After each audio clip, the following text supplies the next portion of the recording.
Беше ужасно. Наричаха ме пилето.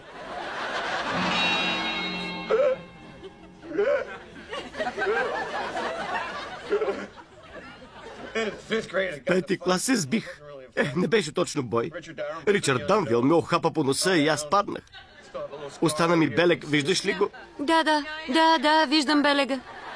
Пол, чудесно е, че сподели чувствата си. Прекрасно е.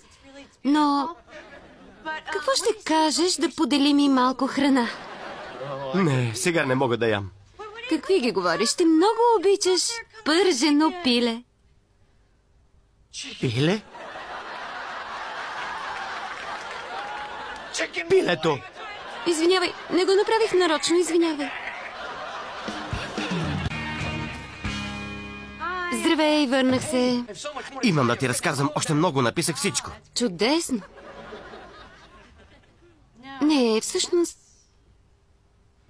Чудесно е, наистина, да ти призная. Писането направо ме възбужда. Чакай, чуй това. Знаеш ли какъв исках да стана, когато бях на тази възраст? Любовник. Сърфист. Така ли? Исках да бъда едно цяло с вълните. Чакай, само за момент. Нека да се настаня по-удобно. Чакай. Не съм твърде разголена, нали? Не. Какво стана с онова малко човече? Изпълнено с мечти. Не ми пука за малкото човече. Не мога да слушам повече. Единственият, който би те изслушал, е професионален психиатър. И то защото му плащат по $100 на час. Знаеш ли колко пари щях да изкарам, докато те слушах? $2000. И знаеш ли кога ги сметнах, докато говориш? Не мога да повярвам, че се опитваш да ме попариш. Когато преди 14 часа разбрахме, че точно това е била целта на майка ми.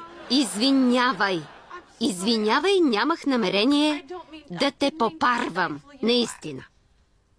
Но това е вече прекалено. Речо, извинявай. Не исках да ти досаждам.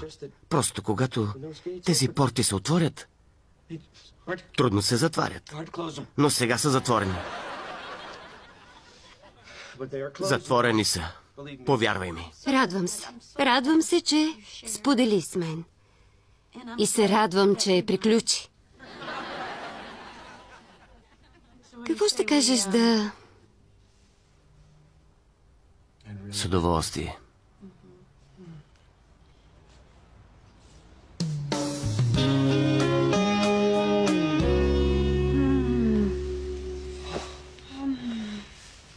Беше невероятно.